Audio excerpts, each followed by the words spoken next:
নবী সাল্লাল্লাহু আলাইহি ওয়াসাল্লাম বসে আছেন মসজিদে। একজন ব্যক্তি আসলেন, ব্যক্তির গায়ে ধবধবে সাদা জামা, চুলগুলো কুচকুচে কালো, এবং তাকে মদিনার কেউ চিনে না। লা ইউরা আলাইহি আসারুস সফর, তার গায়ে সফরের কোনো চিহ্ন দেখা যাচ্ছে না। তিনি আসলেন, এসে নবী সাল্লাল্লাহু আলাইহি ওয়াসাল্লামের হাঁটুর সাথে হাঁটু লাগিয়ে দিয়ে বসে পড়লেন। বসে নবীজিকে 4টা প্রশ্ন করলেন। কয়টা প্রশ্ন? 4টা। তার মধ্যে প্রথমটা হচ্ছে আখবিরনি আনিল ইসলাম, হে মুহাম্মদ সাল্লাল্লাহু আলাইহি ওয়াসাল্লাম, আমাকে ইসলাম সম্পর্কে বলো যে ইসলাম কি, ইসলাম কি জিনিস, ইসলামের ব্যাখ্যা কি, সংজ্ঞা কি। নবীজি বলছেন সাল্লাল্লাহু আলাইহি ওয়াসাল্লাম, আর ইসলাম হচ্ছে আন তাশহাদু আল্লা ইলাহা ইল্লাল্লাহ, তুমি সাক্ষ্য দিবে যে আল্লাহ ছাড়া কোনো ইলাহ নাই, ওয়া আন্না মুহাম্মাদান আবদুহু ওয়া রাসূলুহু, এবং মুহাম্মদ সাল্লাল্লাহু আলাইহি ওয়াসাল্লাম আল্লাহর বান্দা এবং রাসূল। এটা 1 নাম্বার ইসলামের ভিত্তি। এটা নাম্বার 1 হলো কালিমা। কালিমার মধ্যে 2টা অংশ। কয়টা অংশ? একটা হচ্ছে লা ইলাহা ইল্লাল্লাহ, মানে আল্লাহ পাকের তাওহীদ ছাড়া অন্য কোনো কিছু চলবে না। 2 নাম্বার হচ্ছে মুহাম্মদুর রাসূলুল্লাহ, মানে নবীর সুন্নাত ছাড়া অন্য কোনো সুন্নাত চলবে না। সিম্পল। লা ইলাহা ইল্লাল্লাহ মানে আল্লাহ ছাড়া কিছুই নাই, মানে আল্লাহ ছাড়া কোনো রিজিক দাতা নাই, কোনো পালনকর্তা নাই, কোনো সন্তান দাতা নাই, কোনো জীবন দাতা নাই, কোনো মৃত্যু দাতা নাই, কোনো বিধান দাতা নাই, আল্লাহ ছাড়া কিছুই নাই। মানে আল্লাহ পাকেই সব, আল্লাহ থেকে সব হয়। নাকি অন্য কোনো ইলাহ আছে? আস্তাগফিরুল্লাহ, অন্য কোনো ইলাহ আছে? নাই। তো এটা হচ্ছে শিরক মুক্ত তাওহীদের স্টেটমেন্ট। লা ইলাহা ইল্লাল্লাহ মানে শিরক মুক্ত তাওহীদ। শুধু এটা মুখের জিকির না, পালন করে দেখাতে হবে। যদি ইবাদত বন্দেগীতে আপনি আল্লাহর দাসত্ব করেন, সেজদা দেন, আল্লাহকে সেজদা দেন, ইবাদতে লা ইলাহা ইল্লাল্লাহ ঠিক আছে। অর্থনীতিতে গিয়ে আপনি সুদ খাচ্ছেন, আল্লাহর বিধান মানছেন না, ওখানে লা ইলাহা ইল্লাল্লাহ ঠিক নাই। বুঝতে পারছি না? জীবনের সব ক্ষেত্রেই লা ইলাহা ইল্লাল্লাহ আনতে হবে, তারপরে তো হবে লা ইলাহা ইল্লাল্লাহর কায়েম। তাহলে তো হইল না কিছু। 2 নাম্বার মুহাম্মদুর রাসূলুল্লাহ মানে আপনি অন্যের মন গড়া কোনো আদর্শ, দর্শন, সুন্নাত ফলো করতে পারবেন না। আপনাকে মুহাম্মদ সাল্লাল্লাহু আলাইহি ওয়াসাল্লামকেই রোল মডেল মানতে হবে। এর নাম মুহাম্মদুর রাসূলুল্লাহ। যদি কেউ মুহাম্মদুর রাসূলুল্লাহ বলে অন্য কাউকে তার আদর্শ মেনে চলে, তাহলে মুহাম্মদুর রাসূলুল্লাহ কেটে গেছে। এখানেও একই কথা। নামাজে দাঁড়িয়েছেন, রাসূলের মতো নামাজ পড়ছেন, মাশাআল্লাহ। রোজা করছেন রাসূলের মতো, হজ উমরা সব রাসূলের তরিকায় হচ্ছে, তাসবিহ তাহলিল সব রাসূলের তরিকা হচ্ছে। অর্থনীতিতে গিয়ে রাসূলের তরিকা চলে না, তাহলে এখানে আর মুহাম্মদুর রাসূলুল্লাহ থাকলো না। আমি মনে হয় বুঝাতে পারছি না। মানে জীবনের সব ক্ষেত্রেই লা ইলাহা ইল্লাল্লাহ মুহাম্মদুর রাসূলুল্লাহ থাকতে হবে, শুধু একটা অংশ নয়। এটা 1 নাম্বার। 2 ওয়ান তুকিমাস সালাহ, এবং যখন তুমি সালাত কায়েম করবে। ইসলামের 2 নম্বর পিলার কি? সালাত কায়েম করা। সালাতের বিষয়ে জাস্ট 2টো হাদিস বলে দিই আমি, তাহলে আপনার যথেষ্ট হবে ইনশাআল্লাহ। একটা হাদিসে নবীজি বলেন, মান তারাকা সালাতান মুতাআম্মিদান ফাকাদ কাফার, কেউ যদি ইচ্ছাকৃতভাবে নামাজকে ছেড়ে দেয়, সে ব্যক্তি কিন্তু কুফরি করলো। কি করলো? কুফরি করলো। তা আমরা যারা নামাজ পড়ছি না, আমরা কিন্তু কুফরির মধ্যে আছি। মুয়াজ বিন জাবাল রাদিয়াল্লাহু আনহু নবীজি বলেন, মান তারাকা সালাতান মুতাআম্মিদান ফাকাদ বারিআত মিন জিম্মাতিল্লাহ, কেউ যদি নামাজ ছেড়ে দেয়, ফরজ নামাজ তার উপর ছেড়ে দেয়, ত্যাগ করে, সে ব্যক্তি আল্লাহর জিম্মাদারি থেকে মুক্ত হয়ে গেল। আল্লাহর জিম্মাদারি নাই তার উপরে, আল্লাহ পাকের কোনো রেসপন্সিবিলিটি নাই তার উপরে, আর আল্লাহ ছেড়ে দিয়েছেন তাকে, যাও। একটা হাদিস আছে, বাইনা রাজুলি ওয়া বাইনা শিরকি ওয়াল কুফরি তারকুস সালাহ, একজন আল্লাহর বান্দা আর একজন কাফের মুশরিকের মাঝে পার্থক্যই নামাজ। নামাজ নাই, ইসলাম নাই। শুধু আইওয়াজ শোডাউন দিয়ে কিচ্ছু হবে না ভাই। 5 ওয়াক্ত নামাজ আগে ঠিকঠাক মতো পড়তে হবে, পড়তে হবে না ভাই? আমাদের যুব সমাজ এখন রাত 3:30টায় খেলা দেখতে ওঠে, তাহাজ্জুদে ওঠার সুযোগ হচ্ছে না, ফুরসত হচ্ছে না। 3:30 4টা হলেও উঠতে হবে, অ্যালার্ম দিয়ে রাখবে, আর্জেন্টিনার খেলা আছে। কিন্তু আর 1 ঘন্টা পরে ফজরের নামাজ, ওই খেলা দেখি ঘুম, ফজরের নামাজ। এই যে ঢাকায় দেখলেন না, ছবি দেখলে মনে হয় একটা তিল পরিমাণ জায়গা নেই মানুষের দাঁড়ানো, পর্দার সামনে একটা তিল পরিমাণ জায়গা নেই মানুষের দাঁড়ানো। হই হুল্লা করতেছে, নাচছে, গাচ্ছে, স্মোক করতেছে, ড্রিঙ্কস করতেছে।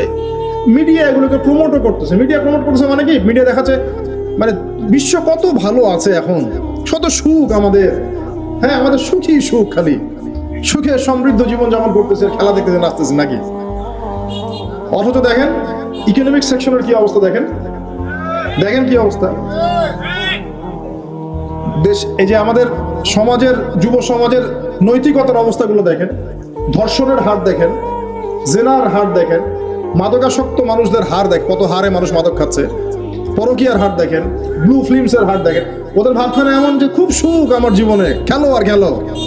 খেলার দলিল তো কোরআনে আছে তো। হ্যাঁ, আল্লাহ পাক বলছেন এই দুনিয়ার জীবনটা হচ্ছে খেলতামাশার দোকান। খেলার দলিল কোরআনে তো আছে। ওমা হাদিহিল হায়াতু দুনিয়া ইল্লা মাতাউল গুরুর, এরকম একটা আয়াত আছে সূরা হাদীদের মধ্যে। আল্লাহ পাক আছে, আল্লাহ পাক বলেছেন যে ইলামু, তোমরা জেনে রাখো, আন্নামাল হায়াতু দুনিয়া লাইবু ওয়া লাহু, তোমরা জেনে রাখো যে এই দুনিয়ার পুরো দুনিয়ার জীবনটাই খেলা, খেলতামাশা। ওয়া লাহু, ঠাট্টা, হাসি ঠাট্টা, মানে এটা কি বলা বাংলা দিয়ে, ভ্রম, ভ্রম, মায়া, মোহ, ভ্রম। তোমরা জেনে রাখো দুনিয়ার জীবনটা খেলা, খেলতামাশা, ভ্রম, মিছে মায়া।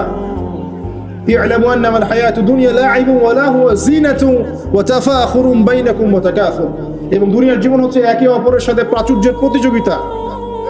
এইগুলা আল্লাহ পাক বলছেন। তো খেলার দলিল তো কোরআনেও পাওয়া যাচ্ছে না? দুনিয়ার জীবনটাকে আল্লাহ বলছেন ওয়া মা হাদিহিল হায়াতু দুনিয়া ইল্লা মাতাউল গুরুর, পুরো দুনিয়ার জীবনটাই হচ্ছে মাতাউল গুরুর, প্রতারণা, ধোঁকা, মরিচিকা ছাড়া কিছুই না। আর প্রমোট করা হয় যে বিউটি কন্টেস্ট হচ্ছে, মনে হচ্ছে কত সুখ আমাদের। হ্যাঁ, মেয়েরা একদম অর্ধনগ্ন, নগ্ন হয়ে ফ্যাশন শো করছে, প্রমোট করছে, দেখো এগুলো সবাই কি সুন্দর জিনিস, কত সুখ, কত সুখে আছি আমরা। খেলতেছে মানুষ, দেখো ব্রাজিল আর্জেন্টিনা খেলা হচ্ছে, কত সাপোর্টার, কত সুখ, কত মজা, কত লাজ্জাত দুনিয়াতে। হ্যাঁ, মানে কি প্রমোট করতেছে দেখেন। মানে রিয়েলিটি, একটা কথা বলেছি অনেক লেকচারে যে এই ফিতনাময় যুগ, দাজ্জালের যে যুগটা হবে না, ওই যুগে বাস্তবতা আর ভিজুয়াল ওয়ার্ল্ড হবে আকাশ পাতাল পার্থক্য। মানে যা আপনি দেখবেন সেটা সত্য না, ভিতরের বিষয়টা সত্য, যেটা আপনি দেখতে পাচ্ছেন না। যা আপনি দেখবেন সেটা সত্য না, যা সত্য তা আপনি দেখতে পাচ্ছেন না। এটা হবে দাজ্জালের যুগ। কেমন? খিদিরের মতো। নৌকা ফুটা করলেন কেন? সন্তান হত্যা করলেন কেন? বাচ্চা হত্যা করলেন কেন? আর এই যে দেয়াল নির্মাণ করলেন কেন? তিনটা ক্ষেত্রে মুসা আলাইহিস সালাম ভ্যাটো দিচ্ছেন, খিদির আলাইহিস সালাম বলছেন যে এর পিছনে কারণ আছে। কারণ আছে না? দাজ্জালের যুগটা এমন হবে, বাহ্যিকভাবে যেটা দেখছেন চোখ দিয়ে এটা সত্য নয়, ভিতরে যেটা আছে ওটা সত্য। ভিতরটা সবাই দেখতে পারবে না, দেখতে হলে খিদির হতে হবে। ভিতরটা হচ্ছে যে সমাজ তো ডিস্ট্রয়েড, ম্যাসাকার হয়ে গেছে, সমাজের কাঠামোই ভেঙে গেছে আমাদের। এখন নারী পুরুষের যে ফাংশন চেঞ্জ হয়ে গেছে, ধর্ষণের হার দিন দিন বেড়ে গেছে, ইফটিজিং বেড়েছে, বেপরদামি বেড়েছে, নগ্নতা বেড়েছে, মাদক বেড়েছে, পরকীয়া বেড়েছে, কচি কচি বাচ্চা কাচ্চা মেয়েগুলোকে ধরে ধরে ধর্ষণ করা হচ্ছে। সমাজের কাঠামোই চেঞ্জ হয়ে গেছে, সমাজের সমকামিতা বেড়েছে, প্রচুর সমকামী, খেলতামাশা, দুনিয়ার জীবনটা খালি খেলতামাশা। আর আমাদের এই যুব সমাজ, যাদের হাতে ইসলামের ভবিষ্যৎ আছে, ওদেরকে এইদিকে মোহগ্রস্ত করে রেখে দেওয়া হয়েছে। এরা নামাজ পড়ে না, কোরআন তেলাওয়াত করে না, আলেম ওলামার সাথে কোনো সোহবত নাই, কোনো সম্পর্ক নাই, হাদিসের কিতাব নাই বাসায়, দাড়ি নাই, ইসলামিক লেবাস পোশাক নাই, ইসলামিক মূল্যবোধ নৈতিকতা নাই, আল্লাহ রাস্তায় সময় দেওয়ার কোনো মানসিকতা নাই। এই যুবক ছেলেপেলেগুলোকে নিয়ে নাচতেছে মিডিয়া। কি করবে এরা দেশের জন্য? যারা এরকম অন্য একটা রাষ্ট্র, যে রাষ্ট্র আমাকে চিনেই না, ওর খেলায় সে হুজুকে লাফায়, এ দ্বারা রাষ্ট্রের উন্নয়ন হবে নাকি? আজীব কথা বলেন, এইসব লোকজন দ্বারা রাষ্ট্রের উন্নয়ন হবে নাকি? যখন আমরা এই খেলতামাশায় ব্যস্ত আছি, দেখবেন পশ্চিমারা ঠিকই ওদের উদ্দেশ্য বাস্তবায়ন করছে। কি ঝোঁকে ঝোঁকে একটা কথা আছে না, হিন্দুদের সাথে আমরা মিশতাম ছোটবেলা, আমাদের বন্ধু ছিল অনেকে, বলতো ঝোঁকে হরি বল, একটা কথা বলতো, ঝোঁকে ঝরে বক পরে ফকিরের কেরামতি বলে একটা কথা আছে না, মানে হুজুকে মাদা আবেগে ভাসতেছে না। কি আশ্চর্য একটা অবস্থা, কি আশ্চর্য! মানে এত সুখে আছি আমরা, এতই সুখ, খাবার, পানি, বাসস্থান, বেকারত্ব, কত সমস্যা নিয়ে ভুগতেছি আমরা, এতই সুখ যে বিশ্বকাপে নাচতে হবে আমাদেরকে। আবার এটাকে মুসলিম কান্ট্রির মধ্য দিয়ে জায়েজ করে নেওয়ার একটা পায়তারা চলছে। আয়োজন করেছে এক মুসলিম কান্ট্রি, খেলেছে আর এক মুসলিম কান্ট্রি। হ্যাঁ, এবার এটাকে দলিল নিয়ে এসে এটাকে জায়েজ করে একটা টেন্ডেন্সি চলছে এখন, ফাইজলামি শুরু করছে। অথচ যেখানে এগুলো হচ্ছে তার পাশে ইয়েমেন পড়ে আছে, তার পাশে সিরিয়া পড়ে আছে, যেখানে লক্ষ লক্ষ মানুষ না খেয়ে পড়ে আছে। ইয়েমেনে লক্ষ লক্ষ শিশু না খেয়ে মরতেছে এখনো। দেখে 2013-14 সাল থেকে নিয়ে 2022 পর্যন্ত প্রায় 3.5 লক্ষ মানুষ মারা গেছে ইয়েমেনের এই ঘটনাগুলোতে, গৃহযুদ্ধ এবং এই যে আরব কান্ট্রিগুলোর মধ্যে কনফ্লিক্টের মধ্যে, এবং প্রায় 60% সেখানে বাচ্চা কাচ্চা। আপনি এত টাকা পয়সা খরচ করে এগুলো আয়োজন করতে, আমরা প্রমোট করতেছি, এর 5% টাকা ওদেরকে দিলেই তো ওদের 3 বেলার খাবার হতো। সিরিয়ার মানুষগুলোকে দেখেন গিয়ে, ওখানে তো ওটা রঙ্গমঞ্চ হয়ে গেছে, মানে যে যার স্বার্থে ওখানে ঢুকে। ওখানে ইসরায়েলও ঢুকছে, আমেরিকাও ঢুকছে, তুরস্কও ঢুকতেছে, ওখানে আগে রাশিয়া ছিল, ওখানে বাশার আল আসাদ সরকার, সব মিলে জগা খিচুড়ি অবস্থা একটা। মানুষের মানবতা জীবনযাত্রা নাই, জীবনের কোনো মূল্য সেখানে নাই। প্রচুর মানুষ, ছোট ছোট ছেলে পেলে দেখবেন না খেয়ে ওখানে মারা উদ্বাস্তুর মতো তাঁবুর নিচে জীবনযাপন করে। এগুলো দেখেন না চোখ দিয়ে? ওখানে একটা খেলা, হুদাই একটা খেলা নিয়ে এত লাফালাফি করতেছে, পাশে এতগুলো মানুষ না খেয়ে মারা যায়, কোনো খবর নাই। নিজে ভরপেট খাই, প্রতিবেশী অনাহারে থাকে, মুমিন হবে? কিসের ইসলাম ফলো করতেছি আমরা? আসলে আমরা যে ইসলামটা ফলো করতেছি এটা পশ্চিমাদের শেখানো ইসলাম। আমরা রাসূলুল্লাহ সাল্লাল্লাহু আলাইহি ওয়াসাল্লামের শেখানো ইসলাম ফলো করতেছি না। আমার স্ট্রেট কাট কথা একটা, আমরা যে ইসলামটা ফলো করতেছি এটা হচ্ছে পশ্চিমাদের শেখানো ইসলাম। রাসূলুল্লাহ সাল্লাল্লাহু আলাইহি ওয়াসাল্লামের ইসলাম ফলো করলে আজকে আমাদের অবস্থাগুলো হতো না। আল্লাহ পাক আমাদেরকে বোঝার তৌফিক দান করুন। আমি শুধু ফাযাক্কির ইন্নামা আনতা মুযাক্কির, আল্লাহ পাক যে বলেছেন তুমি উপদেশ দাও, তুমি শুধু উপদেশ দাতা, লাস্তা আলাইহিম বিমুসাইতির, কারো প্রতি তুমি দারোগা নাও, আমরাও কারো প্রতি দারোগা নই। কিন্তু পুরো বিশ্বের প্রেক্ষাপটটাকে কোরআন সুন্নাহ দিয়ে ব্যাখ্যা করার দায়িত্ব আমাদের। কেউ গ্রহণ করলে করবে, না করলে করবে না। তার কবরে সে যাবে, আমার কবরে আমি যাব, সিম্পল, শেষ। এটা সত্যটা স্পষ্ট করতে হবে। প্রিয় ভাইয়েরা, পরিপূর্ণ দিন পালন করে যুবকদেরকে বলবো, দেখুন শেষ করার আগে বলে দেই, নামাজ ছাইরেন না, লা ইলাহা ইল্লাল্লাহর উপর থাকেন, মুহাম্মদুর রাসূলুল্লাহর উপর থাকেন, নামাজ ছাইরেন না। আপনার উপরে অনেক দায়িত্ব আছে, উম্মতে মুহাম্মাদের অনেক জিম্মাদারি আপনার কাঁধে আছে। নিজেকে চিনতে শেখেন। আপনি 8-10টা বিধর্মীদের মতো নন, আপনি একজন মুসলিম যুবক, আপনার উপরে অনেক দায়িত্ব আছে। আপনাকে আল্লাহ পাক ওই খেলায় বাঁশি বাজানো আর রং তামাশা করার জন্য সৃষ্টি করেন নাই। আর এই বিষয়ে আমি আপনার চেয়ে একটু হলেও বেশি বুঝবো, কারণ আমরা জানি এর ভিতরের গল্পগুলো কি। এখানে বড় একটা জুয়া থাকে, জুয়া, এখানে পুরো বড় একটা বিজনেস এবং জুয়া থাকে, যেটা আপনারা বুঝবেন না। তো এই জন্য আপনাদেরকে আল্লাহ পাক সৃষ্টি করেন নাই। নিজেকে চিনতে শেখেন, আপনি কে, আয়নার সামনে দাঁড়ান। আপনি একজন মুসলিম যুবক, আপনার অনেক দায়িত্ব আছে।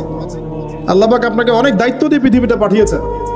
জ্ঞান অর্জন করেন, আলেম ওলামার কাছে সোহবতে থাকেন, কানেকশনে থাকেন, বইপত্র পড়াশোনা করেন, আমল বাড়িয়ে দেন, হালাল রিজিক খান, পরিবারের আদর্শ ঠিক করার চেষ্টা করেন, সমাজের কল্যাণে কিছু করার চেষ্টা করেন, সমাজ কল্যাণমূলক কিছু কাজ করার চেষ্টা করেন। আল্লাহ পাক তৌফিক এনায়েত করুন। আমিন। উম্মতের জন্য কিছু করেন, উম্মতের জন্য করার মানুষ এখন খুব বেশি নাই, কিন্তু এখন সেই যুগ না যে যুগে ওমর রাদিয়াল্লাহু আনহু যুগ চলছে এবং সারা বিশ্বে মুসলিমরা একদম দাপটের সাথে জীবনযাপন করছে। এখন সেই যুগ না, তো সবার দায়িত্ব আছে। নিজেকে চিনতে শেখেন প্রিয় ভাই, আল্লাহ পাক তৌফিক এনায়েত করুন। এরপরে যাকাতের কথা আছে। যাকাত ইসলামিক অর্থনীতির ভিত্তি। যাকাত যখন ফরজ হয়ে যাবে অবশ্যই আমরা দেওয়ার চেষ্টা করবো ইনশাআল্লাহ তাআলা। রমজান মাসে সাওমের কথা আছে, রমজান মাস সামনে আসছে, মার্চ মাসে ইনশাআল্লাহ। রমজান আসার আগেই কোরআন পুরো একদম তেলাওয়াত করা শিখে নেবেন, পুরো রমজানে কোরআন তেলাওয়াত চলবে ইনশাআল্লাহ। আল্লাহ তৌফিক দান করুন। আমিন। এবং শেষে আছে হজ। যদি আপনি সামর্থ্যবান হন তখন হজ করবেন। আর হজের মূল চেতনাই হচ্ছে কিন্তু ইব্রাহিমী চেতনা। এই যে আপনি কাবা ঘর দেখছেন, সাই করছেন, হ্যাঁ, আরাফার মাঠ, এই জামজাম কূপ, এই যে মাকাম ইব্রাহিম, সবগুলো কোন পরিবারের সাথে সম্পৃক্ত? ইব্রাহিম আলাইহিস সালাম। এই যে তাওহীদপন্থী মানুষ, যিনি ছিলেন মুসলিম, যাকে আল্লাহ পাক বলছেন ইয ক্বালা লাহু রাব্বুহু আসলিম, যখনই আল্লাহ পাক বলছেন আত্মসমর্পণ করো, ক্বালা আসলামতু লিরাব্বিল আলামিন, তিনি বলেছেন আমি জগৎ সমূহের প্রতিপালকের কাছে আত্মসমর্পণ করলাম। ইব্রাহিম আলাইহিস সালামের একটা স্টেটমেন্ট দিয়ে আমরা আজকের লেকচার শেষ করি। আমরা এই পৃথিবীতে থাকবো অল্প কয়েকদিন, আমাদের এখানে উদ্দেশ্য আছে থাকার, আমাদের উপর দায়িত্ব আছে, আমাদের হাতে কোরআন সুন্নাহ আছে, ওলামায়ে কেরাম আছেন। ইসলাম পালন করব, বুঝবো, ছড়াবো, প্রচার করব এবং প্রতিষ্ঠার চেষ্টা করব। এবং প্রত্যেকটা কাজের মূল পিছনের গল্পটা থাকবে এই আয়াতটা। সবসময় মাথা রাখবেন, ইন্না সলাতি ওয়া নুসুকি ওয়া মাহইয়ায়া ওয়া মামাতি লিল্লাহি রাব্বিল আলামিন, নিশ্চয়ই আমার সালাত, আমার স্যাক্রিফাইস, আমার যত কুরবানি, আমার জীবন, আমার মরণ, সবকিছু কার জন্যে? আল্লাহ পাক আমাদের সবার সালাত, স্যাক্রিফাইস, জীবন, মরণকে আল্লাহর পথে কবুল করুন, আমিন।